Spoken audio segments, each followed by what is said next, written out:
अस्सलाम वालेकुम। कुछ बातें मैं करना चाहता था जो लोगों की कंसर्न्स हैं रिगार्डिंग कि अभी तक अनाउंसमेंट क्यों नहीं हो रही वो कावा की, और उसकी शॉर्ट लिस्ट क्यों नहीं आ रही, और क्या ऐसे मामलात हैं जो डिले का बायस बन रहे हैं। तो और हमारी उसके साथ जो ट्रेनिंग नीड्स हैं या जो उसमें डेफिशिएंसीज़ हैं, वालेकुम अस्सलाम, वो हम कैसे पूरी कर सकते हैं, या इसके अराउंड बड़ी कन्फ्यूजन है अभी पिछले कुछ दिनों में। जैसे चीज़ें जो हैं वो क्लियर होना शुरू हुई हैं लोगों को, स्पेशली उन लोगों को जो पहले से सेलिंग कर रहे हैं अमेज़ॉन के ऊपर, और वो किसी भी ट्रेनिंग कोर्स का हिस्सा रहे हैं या हैं। उनको बड़ी चीज़ें बड़ी उनको क्लियरली उनको नज़र आना शुरू हुई हैं कि Amazon is a sea of knowledge and nobody really has all the knowledge, not me, not any else. और बेशक के वो सेलर्स बन गए हैं, उन्होंने पैसा लगा दिया है, उन्होंने कोर्स ख़रीद लिए हैं, उन्होंने साल गुजार दिए कोर्सेज़ के अंदर और लॉन्चेस कर लिए हैं और सेलिंग भी चल रही है उनकी, लेकिन उन्हें रेपिटेटिवली ये इदराक हुआ है कि जी there is so much to learn about Amazon selling, and there is so much they could learn and implement to safeguard and sustain their businesses in the longer run। और इसका मुझे ऐसे पता चला है कि क्योंकि जब मैंने इंटरव्यूज़ किए तो उसमें ऑब्वियसली शॉर्ट लिस्ट जो लोग थे 50-60 जो भी थे, वन ऑन वन मेरी सारों से डिस्कशन हुई, और उनमें जो सेलर्स थे या सेलिंग कर रहे थे उनकी क्वेश्चंस की नेचर, और जो नए बच्चे हैं जो सीख रहे हैं, नए लड़के जो हैं, नई यूथ जो है हमारी, जो या तो किसी किस्म की वीडियो ट्रेनिंग्स में से गुजरी है या वो ग्रुप से स्क्रैप करती है नॉलेज को और वहाँ सीखने की कोशिश करती है, या किसी के साथ अटैच है लेकिन उनको फॉर्मल ट्रेनिंग नहीं ली हुई, उन सारों के क्वेश्चंस में ना ज़मीन आसमान का फ़र्क था। उसमें बड़ी क्लियर डिफ्रेंसीशन थी एक, और उसमें जो एक और अदराक मुझे ये हुआ कि जो सेलर्स हैं उनका माइंड सेट जो है वो बड़ी तेज़ी से उनमें पैराडाइम शिफ्ट आ रहा है। क्योंकि मैं पहले से सारे सेलर्स को जानता हूँ, कुछ को पर्सनल लेवल के ऊपर भी जानता हूँ, तो मुझे खुद अपना तो पता ही है, लेकिन जो लोगों के जो जब माइंड्स मेरे साथ शेयर हुए हैं और उनके जो प्रॉब्लम हैं वो बिल्कुल टोटली डिफरेंट हैं, उनके कंसर्न्स डिफरेंट हैं। अब जैसे नुमान रियाज या अली रियाज साहब यहाँ इस वक्त ज्वाइन कर लिया इन्होंने, इनके भाई हैं मेरे ख्याल में या पार्टनर हैं।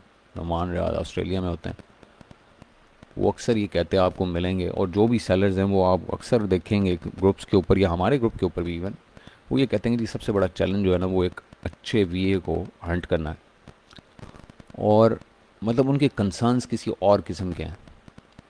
और जो वीएज हैं या जो लर्न करना चाहते हैं या एस्पायरिंग सेलर्स हैं उनके किसी और तरह के कंसर्न्स हैं। तो मतलब हम तीन क्लियर कैटेगराइजेशंस कर सकते हैं कि एक वो जो लोग सेलिंग ऑलरेडी कर रहे हैं, एक वो जो करना चाहते हैं सेलिंग, और एक वो जो कि वीए बनना चाहते हैं अभी फ़िलहाल क्योंकि वो किचन लूप से बाहर आना चाहते हैं। उनकी नीड्स एंड रिक्वायरमेंट्स डिफरेंट हैं।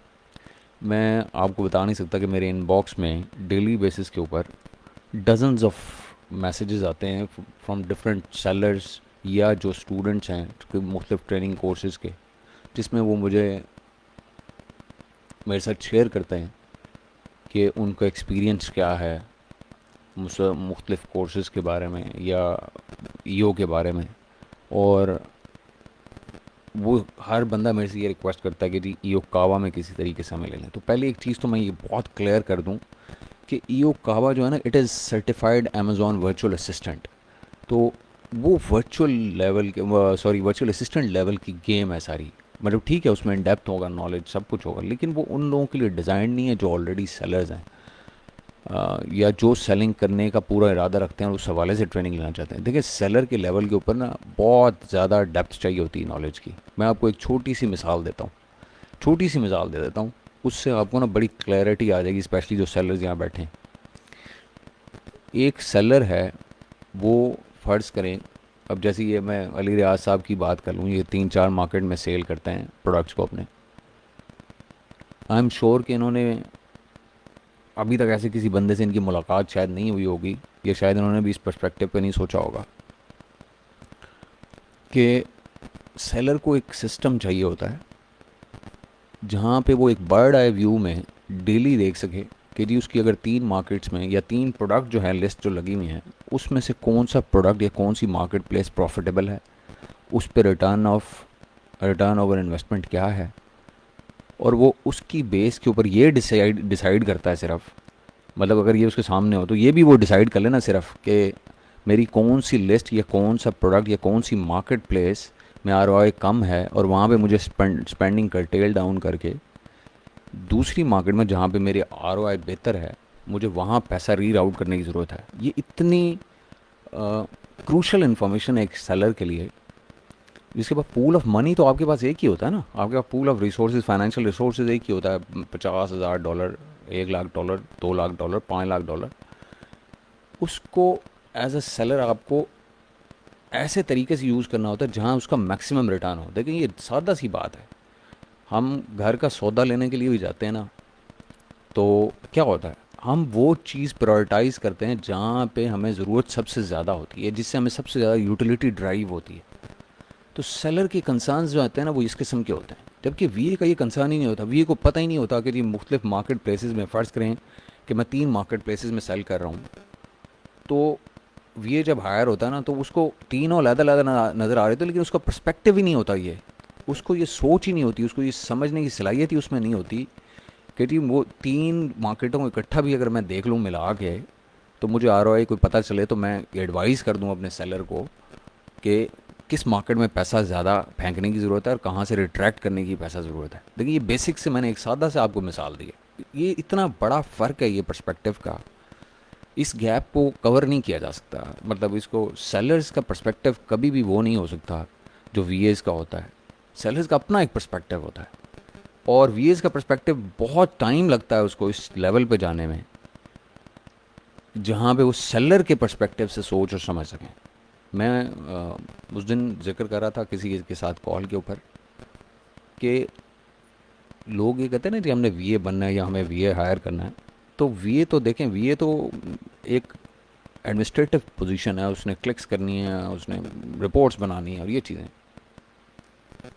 तो अब आपके जहन में एक क्वेश्चन आ रहा होगा कि अगर वीए ऐसा है, ये सारे ड्रामेबाजी है, तो फिर ये एजेंसियों पे लोग क्यों काम करते हैं? लोग एजेंसियों के साथ लोग इसलिए काम करते हैं, सेलर्स इसलिए काम करते हैं, उनके पास निज़ाम होते हैं, सिस्टम्स होते हैं, उनके पास मॉडल्स बने होते हैं, वो सेलर्स को सेलर्स के लेवल की इंफॉर्मेशन शेयर करते हैं, वो वीए के लेवल की इन्फॉर्मेशन शेयर नहीं करते हैं। मतलब मेरी, अगर मैं अपनी बात बताऊं, मैं अपने सेलर्स के साथ जो मेरी डिस्कशन होती है वो ये होता ही है कि जी हमने उसका जो पूल ऑफ मनी है उसको आज कहाँ राउट करना है, कल कहाँ करना है, किस कीवर्ड के ऊपर बैट करना है, किस कीवर्ड से पैसा निकालना है।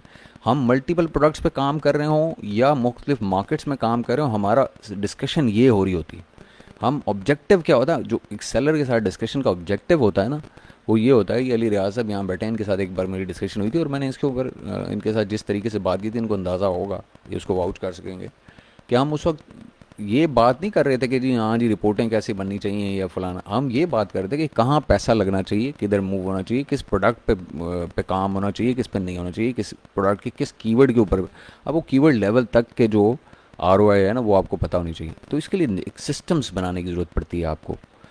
वो सिस्टम्स जब बन जाते हैं तो आप फिर सेलर्स के साथ काम कर सकते हैं एज एन एजेंसी। वीए कभी भी इस लेवल के ऊपर नहीं पहुंचता। वीए तो रिपोर्टें बना सकता है, वो कीवर्ड की रैंकिंग कर सकता है, वो आपको और सेलर सेंट्रल से related day to day task आपके पूरे कर सकता है, आपका पीपीसी मैनेज कर सकता है, ये सब कुछ कर सकता है।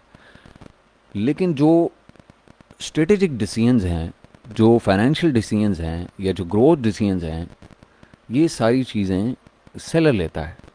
हम अगर किसी से बात करते हैं एज एन एजेंसी, तो हम उसको जब उसकी एग्जेक्टिव समरी उसके साथ शेयर करते हैं वीकली बेसिस के ऊपर या बाय वीकली या मंथली बेसिस के ऊपर, तो हम उसको ग्रोथ अपॉर्चुनिटीज़ आइडेंटिफाई करके देते हैं और उसको बताते हैं कि जी किस जगह पे क्या पैसा लगाएंगे तो उससे क्या रिटर्न आएगा। इस लेवल के ऊपर वो डिस्कशंस होती हैं।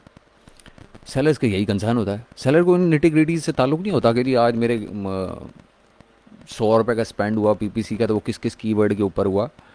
वो सिर्फ उस सूरत में होता है जब किसी कीवर्ड के ऊपर स्पेसिफिकली हमारी एग्रीमेंट हो गया और हमने उसको प्रॉफिटेबल समझ लिया और हमने प्रूव कर दिया उसको कि जी हाँ जी इस पर पैसा लगाना चाहिए और वो लगा रहा हो, तब वो उसके बारे में पूछता है स्पेसिफिकली। अदरवाइज तो वो जनरली एक बिजनेस चल रहा होता है तो वो निटी ग्रिटीज़ में नहीं जाता सेलर।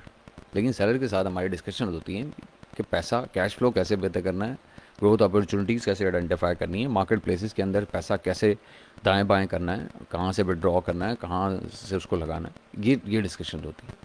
ये बात आपके साथ शेयर करने का मकसद ये है कि सेलर के पर्सपेक्टिव जो होते हैं वो हमेशा डिफरेंट होते हैं वीए के पर्सपेक्टिव से। तो जब हम अब मेरे साथ जब मैंने ये सारे इंटरव्यूज़ किए और मुझे ये एक खुशगवार हैरत हुई कि कुछ सेलर्स ऐसे हैं जिनको इन चीज़ों का बड़ा अच्छे तरीके से अदराक है, स्पेशली वो सेलर्स जो कि बाहर सेटल्ड हैं, एक्सपेट्रियाट्स हैं। उनकी जब मेरे साथ गपशप हुई या वो पहले कहीं बाहर रहे हैं और अब पाकिस्तान में हैं, उनसे जब मेरी बात हुई तो उनकी थिंकिंग में क्लियर कट एक लाइन ड्रॉ थी बाकी लोगों की सारी थिंकिंग से। और अभी थोड़ी देर पहले भी मेरे पास एक मैसेज आया और उसके अंदर भी सारी यही डिस्कशन हो रही थी कि वो उस बंदे के अपने कंसर्न्स थे और उसको कोई पता नहीं था। क्योंकि जो बिजनेसमैन होता है, जो सेलर होता है, वो ये चाहता है कि जी उसके पास सिस्टम्स हों जहाँ से उसे पता चले कि कौन सी चीज़ कैसे हो रही है और हमने आगे क्या करना है और पैसा कैसे मूव करना है या कहाँ लगाना है और कहाँ से विड्रॉ करना है। वीए ये काम नहीं कर रहा होता सारा। वीए का काम होता है रिपोर्टें जनरेट करना, उसका ये पर्सपेक्टिव नहीं होता, उसके पास ये पूरी पिक्चर भी नहीं होती। क्योंकि उसके पास जो सेलर के पास सोर्सिंग का डाटा होता है, सेलिंग का डाटा होता है, मुख्तलिफ़ जगहों से आ रहा होता है, वो उसको खुद कंसोलिडेट कर रहा होता है कहीं ना किसी फॉर्म में। अगर वो किसी एजेंसी के साथ काम नहीं कर रहा तो वो उससे कुछ ना कुछ पिक्चर निकाल के उसके ऊपर डिसीजन ले रहा होता है। तो ये जो these two perspectives cannot mingle and go hand to hand, not unless we have trained an exceptional breed of VAs जिनको हम ये सारे पर्सपेक्टिव्स दें और वो फिर इस पर्सपेक्टिव को सामने रख के और फिर वो सेलर के लेवल के ऊपर सोचें और उसके मुताबिक इस तरह से काम करें। तो ज़मान इसके ऊपर आता हूँ मैं अभी थोड़ी देर में। अब क्या होता क्या है कि जो भी कोई ट्रेनिंग कोर्स होगा ना, देखिए ट्रेनिंग कोर्स की ऑब्जेक्टिव्स होते हैं ना हर चीज़ के। मतलब लोग जैसे वैल्यू लैडर बनाते हैं कि जी एक बंदा पहले उसको वो एक बीए का कोर्स देते हैं, उसके बाद वो सेलर के कोर्स होते हैं, उस सेलर के कोर्स में 3 4 5 मुख्तलिफ आगे लैडर्स होती हैं कि जी 2500 वाला कोर्स ले लो, 5000 वाला ले लो, 10,000 वाला ले लो। वो वैल्यू लैडर्स होती हैं। तो अब जो टॉप वैल्यू लैडर होती है ना, जो बंदा उसके ऊपर बैठा होता है या बैठना चाहता है जाके, वो उसकी एक्सपेक्टेशन कुछ और होती हैं। वो वीए वाली एक्सपेक्टेशन जो 250 का या 300 का या 500 का कोर्स लेगा, वो वैसी एक्सपेक्टेशन उसकी नहीं होती और ना ही उसकी सोच वो होती है और ना उसको इससे इतनी उसको निटिग्रिटीज़ में जाने की उसको ज़रूरत होती है। उसका कंसर्न कुछ और होता है। तो बॉटम लाइन ये सारी बहस की, इस सारी चीज़ की, कि ये है कि जो सेलर्स ये एक्सपेक्ट करें कि जी वो कावा में उन्हें ये सारी चीज़ें मिल जाएंगी, उन्हें इन डेप्थ नॉलेज मिल जाएगा। येस, अगर उनके कोई लूप होल्स हैं उनके नॉलेज के अंदर, कोई उनकी शॉर्ट कमिंग्स हैं, जो उन्हें चीज़ें उनको नहीं पता चीज़ें कैसे काम करती हैं या कैसे डेवलप होती हैं, वो उनको नॉलेज मिल जाएगा। येस, और वो ज़रूरी भी है। येस, क्योंकि उसकी वजह यह है कि अगर वो उनको नहीं पता होगा तो इवन काबिल से काबिल भी है क्यों ना हो उसको मैनेज करने के लिए, जब तक आपको चीज़ों का निटिग्रिटीज़ का नहीं पता होता आप उसे मैनेज नहीं कर सकते माइक्रो लेवल के ऊपर। तो कुछ लोग जो है वो माइक्रो लेवल पे मैनेज करना पसंद करते हैं, तो उनके लिए तो ये आइडियल तरीन सिनेरियो है। जो सेलर्स हैं और माइक्रो लेवल पे मैनेज करना चाहते हैं अपने वीओज़ को या अपनी टीम को, उनके लिए तो बिल्कुल ये आइडियल सिनेरियो कि वो वीए में आ जाएं, बिल्कुल सीखें और वीए के लेवल की चीज़ें सीख लें। लेकिन अगर वो सीखना चाहते हैं कि जी उन्होंने और चीज़ें कैसे करनी है, जी शान मैं इसकी तरफ ज़रूर आऊँगा। ये बहुत इंपॉर्टेंट टॉपिक है, मैं इसको ज़रूर टच करूँगा, स्पेशली ये जो अभी रिसेंट एपिसोड हुई है इसके बाद। तो होता क्या है अल्टीमेटली क्या होता है कि आपको एक बड़े पर्सपेक्टिव की ज़रूरत होती है, एक बिगर पिक्चर की ज़रूरत होती है, एक हेलीकॉप्टर व्यू की ज़रूरत होती है। और उसके लिहाज से डिसीजन मेकिंग की आपकी ट्रेनिंग की भी नीड्स होती हैं, क्योंकि आपने सारी ज़िंदगी कोई अमेज़ॉन के ऊपर या ऑनलाइन सेलिंग नहीं की होती, या आपने बिज़नेस जो है, हर बंदे ने ज़रूरी नहीं कि उसने बिज़नेस भी किया हो, भले वो ब्रिक एंड मॉर्टर हो या ऑनलाइन हो। तो वो जो आते हैं लोग यहाँ पे कि जी इन्वेस्टमेंट कर लें और अमेज़ॉन पे हम बिज़नेस करते हैं, तो उनको उनका एक बिज़नेस पर्सपेक्टिव भी डेवलप करना होता है। वो कैसे डेवलप होता है वो एक और चैलेंज है, और उसके लिए ज़ाहिर बात है और किस्म के ट्रेनर्स और किस्म के माइंडसेट की ज़रूरत होती है। तो वो वीए में ऑब्वियसली आपको नहीं मिल सकते, क्योंकि वीए को किसी और पर्सपेक्टिव, क्योंकि वीए का फोकस ही बेसिकली वीए के ऊपर रख के जाता है कि उसको उसने कैसे चीज़ें वो हेल्पफुल इन्फॉर्मेशन कैसे जनरेट करनी है, या वो मोमेंटम कैसे बिल्ड करना है जो कि सेलर के काम आ सके अल्टीमेटली जाके।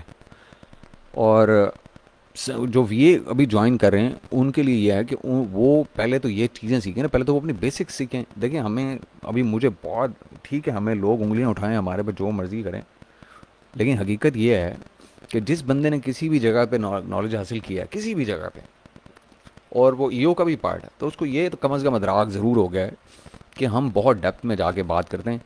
किसी को समझ आती है तो वो कहता है बहुत शानदार है, जिसको समझ नहीं आती वो कहता है जी ये तो सारे पागल हैं। और भी बायसेस होते हैं, वो आपको पता ही है कि मैं पहले बायसेस के ऊपर बात कर चुका हूँ प्रोडक्ट के हवाले से, जैसे मैंने बायस पे कॉग्निटिव बायस होते हैं और कुछ और किस्म के बायसेस होते हैं। तो ये जो चीज़ें हैं ना, ये वैल्यू हर किसी के लिए, वैल्यू का जो लफ्ज़ है ना इसका मीनिंग डिफरेंट है। किसी के लिए वैल्यू ये है कि जी रिजवान ज़फ़र पर्सनली उसको जवाब दे दे, भले वो कमेंट के ऊपर हो या उसके पर्सनल मैसेंजर में। किसी के लिए वैल्यू ये है कि जो लिखा जा रहा है वही पढ़ता रहे, वही अब्जॉर्ब करता रहे, उससे सीखता रहे। किसी के लिए वैल्यू ये है कि वो कहता है नहीं जी मैं तो चलता हूँ यूके से और मैं आके आपसे मिलता हूँ, मैंने अगले महीने आना है, आप मुझे टाइम दें और आप मेरे से मिलें ताकि मैं आपके साथ डिस्कशंस करूँ। ये किसी के लिए वैल्यू ये है। अब वो जो वैल्यू का जो कॉन्सेप्ट है ना वो डिफरेंट लोगों के लिए डिफरेंट है। हम सारों को एड्रेस कर सकते हैं, लेकिन उसके लिए हमें निज़ाम चाहिए, वो हमारे पास नहीं है। बड़ी सीधी और सच्ची बात है। क्यों नहीं है? क्योंकि हम इन्फेंसी में हैं। और दूसरी बात ये कि जो निज़ाम पहले से बने हुए हैं अगर हमने उसको रेप्लिकेट कर दें, हम जो लोगों ने बनाए हुए हैं जो पहले से ट्रेनिंग ग्रुप्स में बने हुए हैं, भले कहीं पे भी हों, तो वो तो अगर प्रूवन होते तो कोई बंदा हमारे पास क्यों आता वैल्यू डिराइव करने के लिए? तो वो तो कामयाब नहीं है। तो हमें कोई ऐसा सिस्टम या ऐसा निज़ाम डेवलप करना है जो सबके लिए वैल्यू जो है उनके लेवल के ऊपर डिलीवर करे, रिजल्ट्स डिलीवर करे, और वो पहले वाले निज़ामों से बेहतर हो। इसमें टाइम लगता है, और उस टाइम के लिए मैं तो रेडी हूँ, लेकिन लोग रेडी नहीं हो, लोग पेशेंस नहीं होती लोगों में आज, क्यों? वो अपनी जगह सच्चे होते हैं, उनकी मजबूरियाँ होती हैं, उनका पैसा लगा हुआ होता है, उनको और मसले मसाइल होते हैं। तो इसका जो सबसे बेहतर फिक्स जो मुझे समझ में आता था उस वक्त वो ये था कि जी इसके लिए लोगों को कुछ ट्रेंड लोग इनके लिए अवेलेबल किए जाएँ। वो वीए लेवल के हों बेशक, लेकिन कम अज़ कम वो कोई पर्सपेक्टिव में चीज़ों को ग्राउंड अप बिल्ड तो करना शुरू करें उस अकाउंट को, जिस पे कल हमने सेलर्स को वैल्यू देनी है, और वो सेलर्स फिर उस नीचे से ग्राउंड अप जो बिल्ड हो रही है वैल्यू, उसको रिपोर्ट्स की फॉर्म में और हेलीकॉप्टर फॉर्म में जब देखने के काबिल हो, हम उनको ट्रेन करें, उनको निज़ाम दें, तो वो उससे उससे वैल्यू डिराइव करना शुरू करें। तो हमने कहा कि हम इसको ना बेस पॉइंट से शुरू करते हैं, बॉटम लाइन से शुरू करते हैं। तुम्हारे सरप्राइज़ उसमें बहुत सारे सेलर्स ने अप्लाई कर दिया, और फिर मेरी उनसे बड़ी खुली गपशप हुई। मैंने हर बंदे के साथ खुली, कुछ ऐसे लोग हैं जिनके साथ मैंने 2-2 घंटे डिस्कशन की है, हालांकि 15 मिनट का टाइम होता था, लेकिन मैंने उनके साथ 2-2 घंटे की डिस्कशंस भी की हैं। और उनके करने का एक मकसद था, उनके करने का मकसद ये था कि उनके जो कंसर्न्स हैं या उनके जो मसले हैं या उनके प्रॉब्लम्स हैं, करंट हों या फ्यूचर हों, वो उनके साथ डिस्कस किए जाएँ।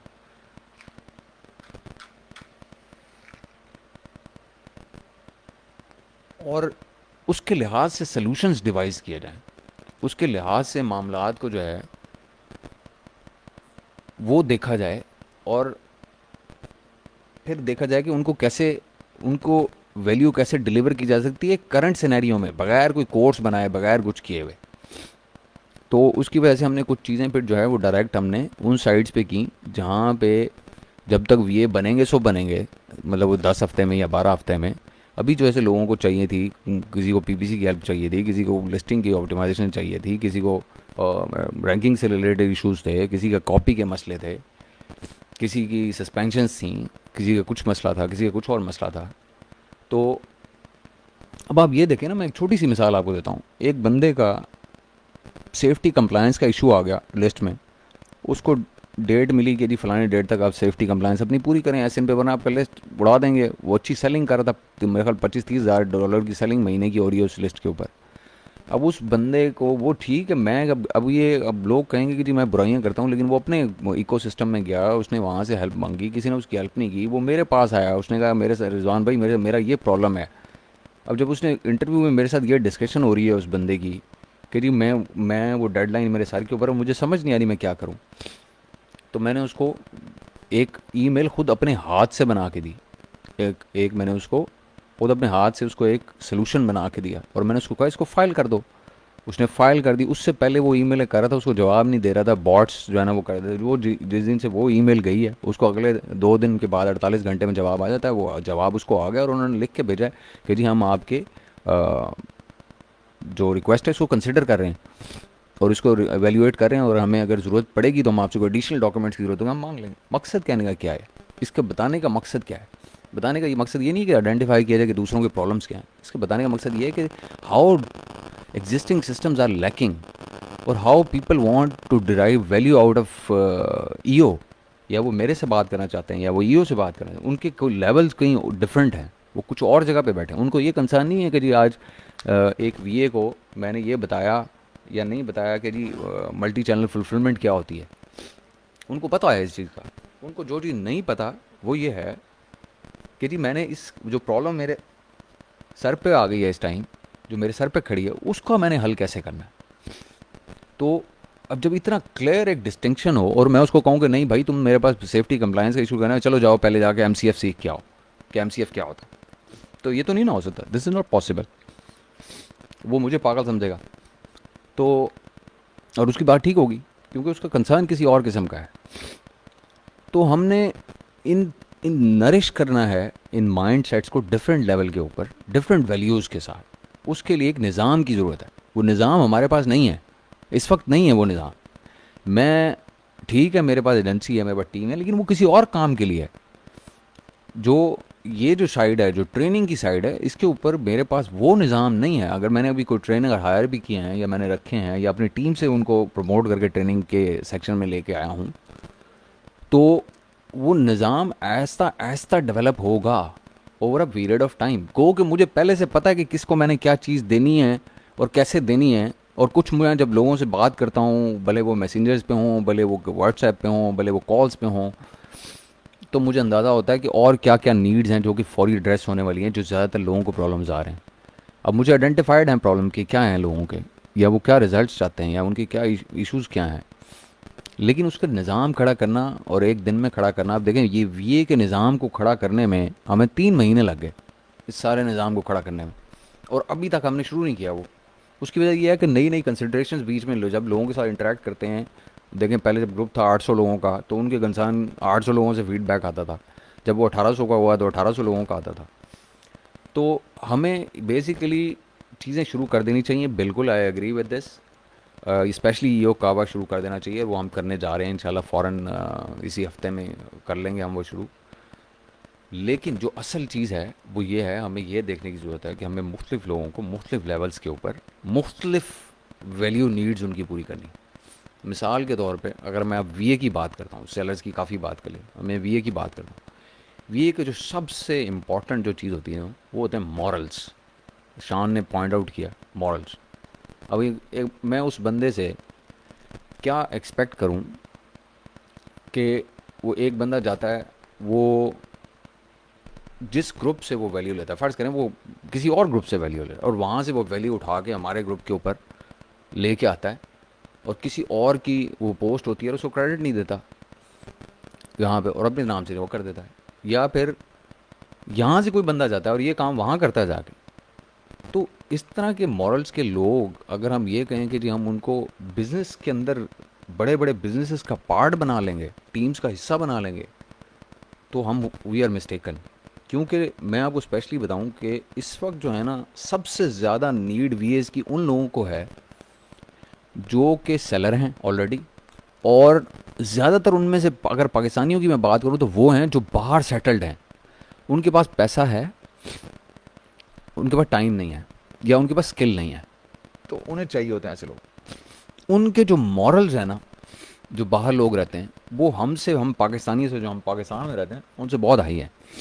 मतलब मुझे आज तक कभी किसी भी बाहर के बंदे से जो बाहर रह रहा हो उसको ये कहने की ज़रूरत नहीं पड़ी कि यार गल किसी होर ना करें।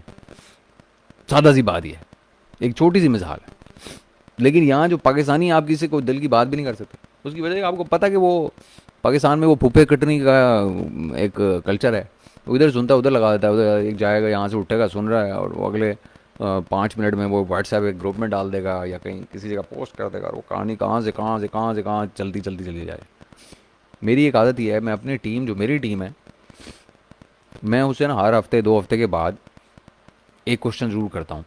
वो करता हूँ, how is your moral, how is your moral. तो या मैं उनसे डिस्कस करता हूँ उनके पर्सनल लेवल के ऊपर जाकर। मेरे पास वो टीम के ग्रुप्स बने हुए हैं, लेकिन ना मैं लोगों के साथ, अपनी टीम के लोगों के साथ इंडिविजुअली डिस्कशंस करता हूँ। मैं उनसे पूछता हूँ उनके मसले, उनके मसाइल, टीम के मसाइल। ये नहीं पूछता कि आज मुझे ये चाहिए तुमसे। मैं उनसे ये पूछता हूँ, हाँ भाई तुम्हारा क्या तुम क्या कर रहे हो, तुम्हारा क्या चल रहा है आजकल, तुम्हारे क्या इश्यूज़ हैं, या तुम्हारा मोरल कैसा है, या how are you feeling today, या how was your work day today. तो मैं उनसे ये क्यों पूछ रहा हूँ, क्योंकि मैं कॉर्पोरेट कल्चर से आया हूँ, मैंने वहाँ टीम्स चलाई हैं, मैंने टीम्स बिल्ड की हैं वहाँ पे। तो मुझे पता है कि लोगों को क्या चाहिए होता है किस टाइम के ऊपर। मैंने 19 साल पेप्सी की नौकरी की है और मैंने वहाँ बड़ी टीम चलाई है। मेरे बॉस यहाँ पे, मेरे जो प्रीवियस बॉस हैं, जो मेरे जहाँ जिनके साथ मैं शुरू हुआ था, वो इस ग्रुप का हिस्सा हैं। अ, तो जिनके साथ मैंने करियर स्टार्ट किया था, जब मैंने अपनी जॉब स्टार्ट की थी पेप्सी में, तो ये चीज़ें हमने अपने बॉसेस से सीखी हैं। और इट इज़ अ प्रिविलेज कि मेरा बॉस जो है वो is a part of my group. और मैं उनसे अब भी एडवाइस लेता हूँ जब कभी हमारी गपशप होती है, एज स्पोरेडिकली और एज ओकेजनली एज पॉसिबल, लेकिन फिर भी हम डिस्कशंस होती हैं चीज़ों के ऊपर, पर्सपेक्टिव शेयर होते हैं। वो बड़े बिजनेस, बहुत बड़ा बिजनेस कर रहे हैं आजकल, एक पाकिस्तान में कर रहे हैं, बड़ी ज़िंदगी गुजारी है उन्होंने बाहर के ममालिक में भी। तो मकसद कहने का ये है कि आपको टीम्स जो होती है ना, आपकी टीम जो होती है, उसको आपने टीम को सिर्फ आपने ट्रेन नहीं करना होता, या उनको साथ लेके नहीं चलना होता, या उनकी ट्रेनिंग नीड्स आइडेंटिफाई नहीं करनी होती। आपने उनके मॉरल्स और मोरल्स दोनों पे काम करना होता है, ताकि वो कामयाब इंसान बन सके आगे चल के।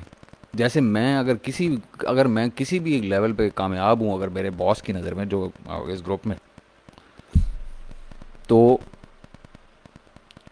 उसमें उन्होंने बड़ा रोल प्ले किया होता है वक्त के साथ साथ। उन्होंने उन मॉरल्स को, उन और मोरल को, दोनों को हाई किया होता है over a period of time, जिससे आप कहीं पहुंचते हैं ज़िंदगी में। और ये उस वक्त पॉसिबल होता है जब आपका पर्सनल लेवल के ऊपर रिलेशनशिप हो अपने एम्प्लॉयज़ के साथ या अपने टीम मेंबर्स के साथ। और ये म्यूचुअल ट्रस्ट का एक रिलेशनशिप होता है, म्यूचुअल ट्रस्ट का। ये कभी नहीं होता कि जो मैं अपने बॉस के साथ बात करता था या करता हूँ, वो मैं आके अपने सबॉर्डिनेट्स के साथ भी वही बात करूँ कि हाँ यार ये हुआ, मेरे बॉस ने ये कहा। ये नहीं होता था। हाँ, जो वो चीज़ें खुद बताना चाहते थे लोअर स्टाफ को, वो आइडेंटिफाई हो जाती थी कि हाँ ये सबके साथ शेयर होना चाहिए। तो बाकी आप में खुद इतनी कॉमन सेंस होती है कॉर्पोरेट कल्चर में कि किस बंदे को कोई बात आगे बतानी है, किसको नहीं बतानी। खैर, बॉटम लाइन फिर उसकी तरफ आते हैं कि ये जो मॉरल्स हैं ना हमारे, ये भी हमने बिल्ड करने हैं।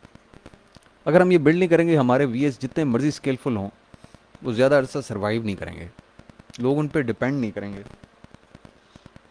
लोग ट्रस्ट नहीं करेंगे, मॉरली डेफिशिएंट पा के उन्हें उनके साथ काम करना पसंद नहीं करेंगे।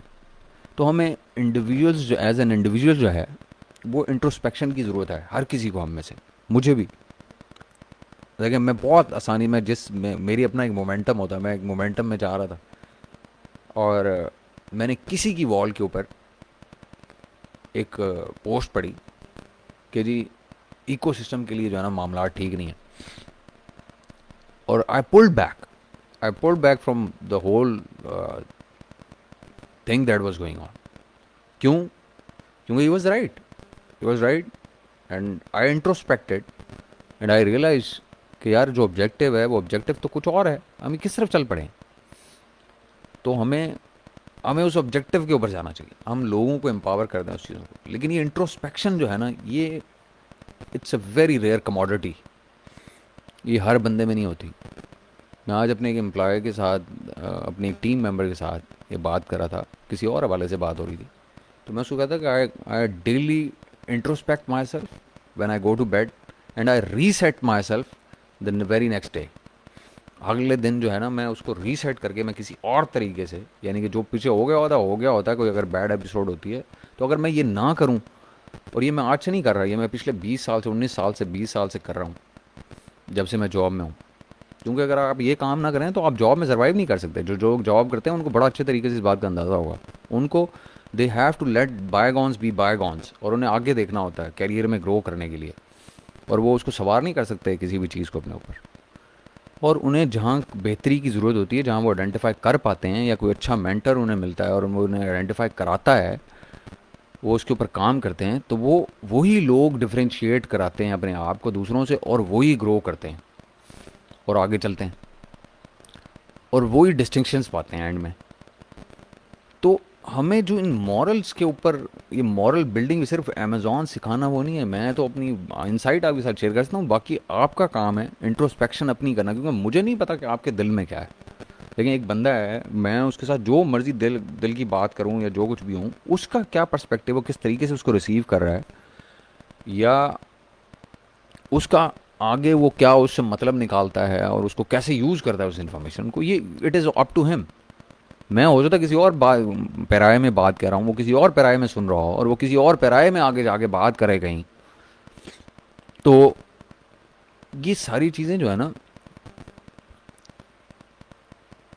ये हमें सब देखने की ज़रूरत है, इस पूरी चेन ऑफ कमांड को, इस पूरी चेन ऑफ कम्युनिकेशन को, कि हमें मॉरली जो है ना, वो ये अपने अंदर चीज़ें पैदा करनी है। और उसमें सबसे पहली चीज़ जहाँ से शुरू हमने करना है वो इंट्रोस्पेक्शन है। अगर हम वो नहीं कर पाते तो हम कभी कामयाब नहीं होते, क्योंकि इंट्रोस्पेक्शन होती है गिरेबान में झांकना। अगर आप गिरेबान में नहीं झांकते, अपनी गलतियों का एहसास नहीं करते, और आपको रियलाइज़ नहीं होता कि जी आपने कोई गलती कर दी है, या आप गलती कर रहे थे, और किसी ने कहीं से भी आपको एहसास हो गया कि, या किसी ने दिलवा दिया, या आपने खुद अपनी इंट्रोस्पेक्शन कर ली, तो आप कभी भी उसमें करेक्शन नहीं कर सकते। और जब तक आप करेक्शन नहीं करते तो you are on a self destructive path, you are on a collision course. तो आप में वो यगानगत नहीं आती, वो डिस्टिंक्शन नहीं आती कभी भी, जो कि उन लोगों में होती है जो कामयाब हो जाते हैं। क्योंकि वो हमेशा इन चीज़ों के ऊपर अपनी गलतियों से सीखते हैं लोग, और वो सीख के उसमें करेक्शंस करते हैं और आगे चलते हैं। वीएस के लिए बहुत ज़रूरी है कई पर्सपेक्टिव के लिहाज से। मिसाल के तौर पे, आज आपने किसी भी ट्रेनिंग कोर्स से वीए सीखा, आपने जाके मेरे साथ काम, मैं सेलर हूँ, मेरे साथ आपने काम शुरू कर दिया। अब आप मेरी इन्फॉर्मेशन, मेरे प्रोडक्ट की या कोई भी चीज़ जो है, वो आगे डिलीवर किसी और के साथ शेयर करना शुरू कर देते हैं, कोई इन्फॉर्मेशन, इंटरनल इन्फॉर्मेशन शेयर करना शुरू कर देते हैं। लोग कैसे आप पे ट्रस्ट करेंगे? अच्छा, आप वो करते हैं, तो अगर आप ये सोच के आए हैं कि जी मैं वीए बन के सीखता हूँ, सेलिंग जब मुझे आ जाएगी तो कल को मैं सेलर बन जाऊँगा। जब आप कल सेलर बनेंगे, शुरू शुरू में आप क्या करेंगे, आप हर चीज़ें खुद मैनेज करेंगे। लेकिन एक टाइम आएगा आप कहेंगे यार, मैंने सारी ज़िंदगी, जब मैं कमाता नहीं था, यानी कि कमाने से जब मेरे किचन के मसले थे, उस वक्त भी मैं काम अपने हाथ से करता था। आज भी मैं खुद कर रहा हूँ। मैंने इतना पैसा बना लिया, मैं इसका इस्तेमाल करने के लिए, कोई अपने बीवी बच्चों के साथ टाइम गुजारने के लिए, कोई 10 दिन के लिए उम्रे पे जाना चाहता हूँ, या टर्की जाना चाहता हूँ, या अमेरिका जाना चाहता हूँ, और तो मेरे पीछे कोई बंदा होना चाहिए। अब आप जब वो ये ढूंढ रहे होंगे, और अगर इसी तरह से हम ये इंट्रोस्पेक्शन का कल्चर डेवलप नहीं करते, और वो ये भी उसी तरह से का ये हुआ जैसे आप ये थे, जैसे आप लोगों को इन्फॉर्मेशन लीक करते थे, या प्रोडक्टें बताते थे, या प्रोडक्ट्स बताते थे, या जो चीज़ें वो करते थे, तो सोचें क्या होगा आपके साथ, क्या गुजरेगी आपके ऊपर, या आप किसी पे ट्रस्ट कर पाएंगे, क्योंकि आपने सारी चीज़ें खुद की हुई होंगी। तो पहला क्वेश्चन जो एक वीए को करना चाहिए कि जी क्या मैं ऐसा वीए हूँ कि मैं खुद को हायर करूँगा फ्यूचर में जाके, अगर मैं सेलर बन गया? तो ये पहला क्वेश्चन है। This is the first question. If you are not willing to hire yourself, looking into your own personal behaviour, professional behaviour की बात हो रही है, तो हाउ डू यू एक्सपेक्ट कि कोई आपको हायर कर लेगा? पहला क्वेश्चन तो ये है। बाकी सारे सवाल सानवी हैं, आपको काम आता है या नहीं आता, कितना आता है, क्या पर्सपेक्टिव है आपका, कितना मेच्योर हैं आप, या कितने स्किलफुल हैं, ये कितने जो है ना पंक्चुअल हैं, या कितने डिलीवरेबल आप डिलीवर कर सकते हैं, ये सारी चीज़ें सानवी हैं। अब पहला क्वेश्चन अपने आप से ये करें कि जी क्या जो आज मैं कर रहा हूँ, या आज मैं जिस भी जॉब में हूँ या जिस जगह पे भी काम कर रहा हूँ, अगर कल को मुझे इसी जगह पे जहाँ मैं हूँ इस लेवल के बंदे की ज़रूरत पड़े, तो क्या मैं खुद को हायर करूँगा? बड़ा मुश्किल क्वेश्चन है इसका जवाब देना। उसकी वजह हर इंसान में काबिलियत नहीं होती। वो भी ये सुनेगा, वो उसे मोटिवेशनल स्पीकिंग सुनेगा, समझेगा, और वो 10-15 मिनट उसके ऊपर ये असर रहेगा, और उसके बाद वो भूल जाएगा। उसके बाद ना वो भूल जाएगा। हम पाकिस्तानियों के साथ यही मसला है, हम वही करते हैं जी। हम हमारे साथ कोई सियासतदान कुछ करता है तो 3 महीने बाद या 3 साल के बाद हम उसे दोबारा मुंतखब कर लेते हैं। कोई मसला नहीं, वो कोई मसला नहीं है, ऐसा किया है हमें तो होता ही है, पाकिस्तान है चलता है, हम ये कह के उसको दोबारा मुंतखब करके बैठा। इसी वजह से तो सिस्टम्स करेक्ट नहीं हुए आज तक। और ऐसे ही हमारे भी सिस्टम्स कभी भी करेक्ट नहीं होंगे अगर हम चीज़ों पे ऐसे ही कॉम्प्रोमाइज़ करते रहेंगे और चीज़ें ऐसे ही चलती रहेंगी। हमें सबसे पहले ये देखना कि are we dependable, can anybody depend on us, can I depend on myself. ये सबसे पहला क्वेश्चन है जो आप कर सकते हैं। अब मेरा एक टीम मेंबर है और उससे मेरी आज बात हो रही थी, जैसे मैंने बताया, तो I found him in a very good moral. तो मुझे बड़ा अच्छा लगा। I felt proud of myself and himself as well, because we both knew that we are on the right path and we are up to something. वो ये ज़रूरी नहीं होता कि आपने ज़िंदगी में पैसा कितना बना लिया है, ये इम्पोर्टेंट नहीं है इंसान की ज़िंदगी। जो इम्पोर्टेंट है ना वो ये है कि आप एक कामयाब इंसान हो अपनी नज़र में सबसे पहले। अपनी नज़र में, दूसरों की नज़र तो गैर ज़रूरी है, वो बाद की बातें हैं। सबसे पहले ये होगा कि आप अपनी नज़र में, अपने कॉन्शियस में और सब कॉन्शियस में आप अपने आप को कामयाब देखें। एक टाइम था कि जब मैंने जॉब छोड़ी, मैंने बिज़नेस किया, हमने एक जगह रेंट की, ब्रिक एंड मोटर बनाया। उसके पीछे जैसे एक डॉक्यूमेंट होता है, रेंटल का डॉक्यूमेंट था, किसी और की स्पेस थी।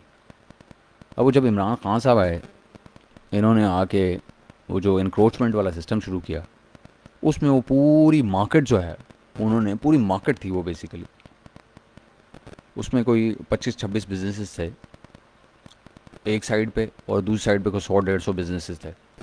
वो सारी उन्होंने डिमोलिश कर दी। और मैंने उसके ऊपर कोई 5-6 मिलियन लगाया था बिज़नेस के ऊपर। वो उसको आपको पता है कि बिज़नेस का आजकल ऊंची दुकान होनी चाहिए, लोग साफ़ सुथरी दुकान देखते हैं और सारी चीज़ें। अच्छा, अब वो डिमोलिश हो गई। 5-6 मिलियन में से जो एडवांस मैंने को दिया हुआ था वो मुझे वापस मिल गया। अदरवाइज़ वो बिज़नेस, उसका सेटअप, उसके stores, stocks, inventory, fixtures, furniture, हर चीज़ ज़ाया हो गई। तो क्या वहाँ पे ज़िंदगी ख़त्म हो जाती है? क्या वहाँ मामला रुक जाते हैं? क्या आप वहाँ से दोबारा स्टार्ट नहीं लेते? या क्या आप वहाँ फुल स्टॉप लगा देते हैं कि बस ये नुकसान हो गया और आप गिर गए और आप ख़त्म हो गए कहानी? ऐसा नहीं होता। आपको दूसरे ऑल्टरनेटिव्स के ऊपर, जो और ऑल्टरनेटिव्स आपके पास अवेलेबल, आपके वसाइल में होते हैं, उसके ऊपर फोकस करना होता है। बंदा हार्ड वर्कन होता है, ठीक है, वो चीज़ें आती हैं ज़िंदगी में। तो it was a tough time. वो दूसरा मेरा बेसिकली ब्रांच थी, मैं तीसरी ब्रांच बना रहा था उन दिनों में उस बिज़नेस की। वो दूसरी मैंने बना दी हुई थी और वो बनाने के तकरीबन 6 महीने के अंदर ही उन्होंने डिमोलिश कर दी। तो तीसरी पे मैं काम कर रहा था उन दिनों पे, और वो जब वो दूसरी गिरी तो आई फेल्ट वेरी डिमोरलाइज्ड। तो और क्योंकि फिर एक आप क्या होता है कि जब आप ना जब ब्रांच आउट करते हैं ना, तो आपके ब्रांच आउट में से आपके रेवेन्यूज़ बढ़ रहे होते हैं, उसी के लिहाज से आप अपनी एक्सपेंशन आगे प्लान कर रहे होते हैं कि पीछे से पैसा निकलेगा, आप तीसरी ब्रांच के ऊपर चीज़ें लगाएंगे और वहाँ से पैसा कमाएंगे और पैसा कमाएंगे, और इस तरह आप एक्सपेंशन कर रहे होते हैं आइडेंटिफाई करके अपॉर्चुनिटीज़ को। अब वो जब एक उसमें से जो 50% आपके रेवेन्यू जनरेशन होनी थी थर्ड प्रोजेक्ट के लिए, जब वो ख़त्म हो गई, तो क्रंच आ गया। जब वो क्रंच आया, तो माशाल्लाह मेरे बच्चे बड़े महंगे स्कूलों में पढ़ते हैं, हमारी लाइफ स्टाइल है एक, उसको मेंटेन करना होता है और बड़े मामलात होते हैं। तो एक क्रंच आ गया, कैश फ्लोज की कमी हो गई एकदम से। तो my wife was very worried. तो मेरे अंदर ना एक अल्लाह ताला ने कोई ऐसी चीज़ वो, और ये मैं इसका क्रेडिट मैं 100% अपने अब्बा को देता हूँ, अपने अब्बू को देता हूँ। वो ना बहुत, मैं जब बचपन में भी था तो हमें कोई प्रॉब्लम आते थे तो हम ये ऑब्जर्व करते थे कि जब कोई बड़ा प्रॉब्लम आता था ना, कोई किसी भी किस्म का आता था ज़िंदगी में, जैसे हर किसी की लाइफ में आते हैं, तो अब्बा हमेशा मेरी अम्मा को या ये कहा करते थे, अबू, कि अल्लाह मालिक है, अल्लाह मालिक है। वो पंजाबी हैं। तो ना इस चीज़ के ऊपर मेरा जो ईमान है ना वो बहुत स्ट्रांग है। आपको आप अनबिलीव, मतलब इट इज़ अनबिलीवली फर्म। और मेरी वाइफ हालांकि 10-11 साल से मेरे साथ हैं, 12 साल से, लेकिन ना she gets astonished as well on the on the firmness of my this belief. बहुत ऐसे स्पॉट्स होते हैं जब मैं बहुत तंगी में से हम गुजरे हैं, शादी के बाद कोई ऐसी जगह आई हैं कई ज़िंदगी में। तो मैं उसको हमेशा यही कहता था अपनी बेगम को कि यार मसला किस बात का है, अल्लाह मालिक है। और वो ऐसा ऐसा कोई अल्लाह का निज़ाम है, और उसके लिए मैं जितना शुक्र अदा करूँ काम है, कि वो वक्त जब एन वक्त होता ना, तो उससे पहले उस निज़ाम के हल कोई ना कोई निकल आता था। वो भले फाइनेंशियल होता था या कोई और होता था किसी भी किस्म का, तो उसका अल्लाह ताला खुद ही रास्ता पैदा कर देता था, ऐसा दरवाज़ा खोल देता था जो पहले दरवाज़ा हमें नज़र ही नहीं आता था। इनविजिबल डोर होता था वो, एक इनविजिबल सोल्यूशन होता था, एकदम पॉप अप कर देता था और वो मामला चल जाते थे। और वो इतना अब मेरा फार्म हो गया इसमें बिलीव कि मैं घबराता ही नहीं हूँ अब, किसी भी चीज़ से नहीं घबराता मैं। अल्लाह का बड़ा एहसान है मेरे पे, शफकत है अल्लाह की। तो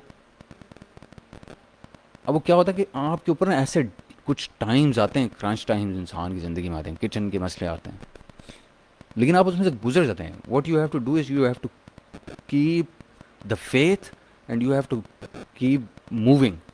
ऐसे कई रास्ते दरमियान में आते हैं जब आप अभी एक पिछले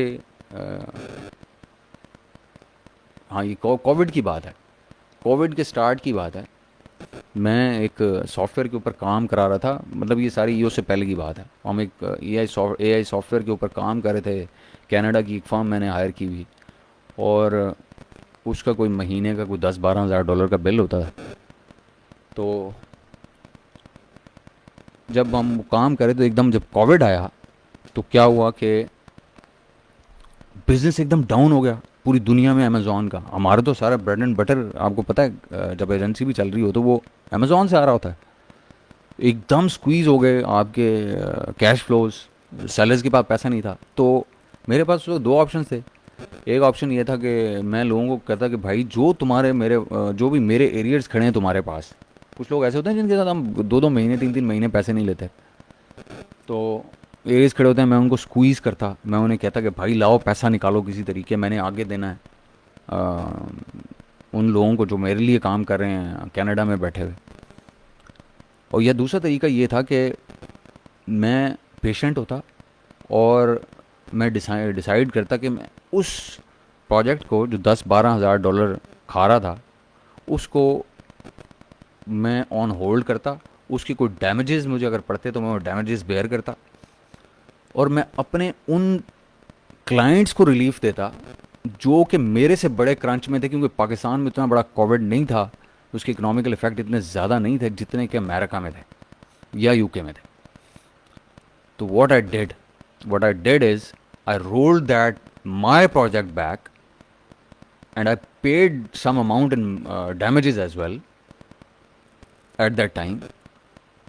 और मैंने किसी क्लाइंट से इस पिछले 6 महीने में कभी ये नहीं कहा एक बार भी कि पैसे भेज दें या मुझे पैसे चाहिए या आपके एरियर्स ड्यू हैं। एक भी क्लाइंट को, एक मेरा क्लाइंट है उसका आउटडोर्स में, वो ट्रैवल और एसेसरीज और इन चीज़ों में सेलिंग करते हैं, वो एक स्टोर है उनका। उन्होंने, उस बंदे ने मुझे खुद कहा कि मतलब जब उसकी एकदम सेल्स ख़त्म हो गई, लिस्टें खामोश हो गई, मल्टीपल प्रोडक्ट्स चल रहे थे, तो मेरी उससे डिस्कशन हुई। उसने मुझे खुद कॉल किया। वो नॉर्मली मुझे कॉल नहीं करता, वो मेरा बहुत अच्छा क्लाइंट है, उससे हम महीने 2 महीने के बाद बात करते हैं, वो बड़ा डिपेंड करता है हम पे। तो उसकी मेरे पास कॉल आई जब ये कोविड का सिनेरियो हुआ, जब चाइना शट डाउन हुआ ना, तो उसकी मेरे पास कॉल आई। उसने मुझे कहा कि I have lot of money but it is all tied up whether in the supply chain or in the FBA, and Riz, I don't have the money to pay you for a month or 2 or 3. So,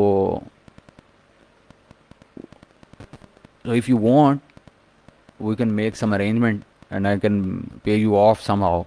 I do not know how would I do that, but I'll do it, and we'll reconvene once this COVID episode is over.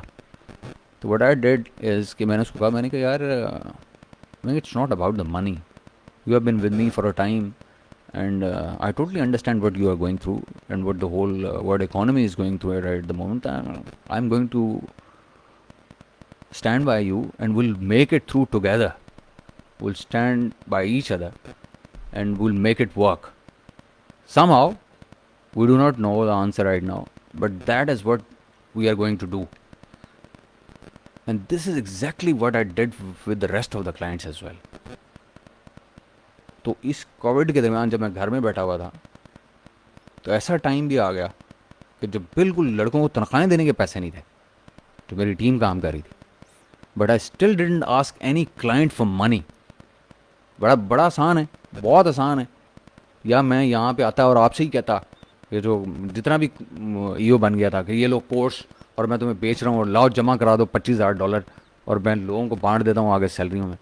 But I didn't do that because this was ethically and morally and professionally गलत था। वो जैसे तैसे मैंने कहीं से भी पैसे पूरे किए। वो हर बंदा, हर बिजनेसमैन रिसोर्सफुल होता है। कोई मांगे होंगे किसी से, किसी भाई से, किसी माँ से, किसी बहन से। मैंने लोगों के सैलरी चलते रहने दी इस सारे पीरियड में। मैंने एक भी बंदे को फायर नहीं किया और किसी की सैलरी भी नहीं रोकी। और जो मेरा अपना ब्रिक एंड मॉर्टर था, उसको लोगों को मैंने सैलरियाँ दे के घर भेजा, बंद करते हुए उसको। लोगों को एडवांस में अपने एम्प्लॉयज़ को पैसे दे के घर भेजा कि यार जब तक कोविड ख़त्म नहीं होता, ये लो तुम्हारे पैसे, तुम्हें दरमियान में चाहिए हो तो मेरे पास आ जाना या मुझे कॉल कर देना, मैं ऑनलाइन तुम्हारे बैंक में ट्रांसफ़र और कर दूंगा पैसे। तो ये कोई लेक्चर ये नहीं है कि मैं बहुत कोई, मेरी बड़ी हाई मॉरल्स हैं या मैं बहुत बड़ा इंसान हो गई। This is what is expected of me. ये मैं आपको बताना चाहता हूँ, इंसानियत के नाते, प्रोफेशनल के नाते, ये this is what people expect from me. और इवन इफ दे डिडंट, तो जब उन्हें ये आगे से इस किस्म का बिहेवियर मिलता है, तो अब मुझे बताएं वो क्लाइंट किधर जाएगा मुझे छोड़ के? कोई कहीं नहीं जाएगा। एक बंदा नहीं छोड़ के जाएगा जिसको 6 महीने मैंने कहा नहीं कि मुझे पैसा दे दो, भले वो $500 था, भले वो $5,000 था, जब मैंने किसी से मांगा नहीं। मुझे तो अभी भी लोग मेरे से काम कराते हैं, वो खुद दे दें, तो मैंने तो आज तक कभी किसी बंदे से पैसा नहीं मांगा। किसी बंदे को कोई ऐसा नहीं होता कि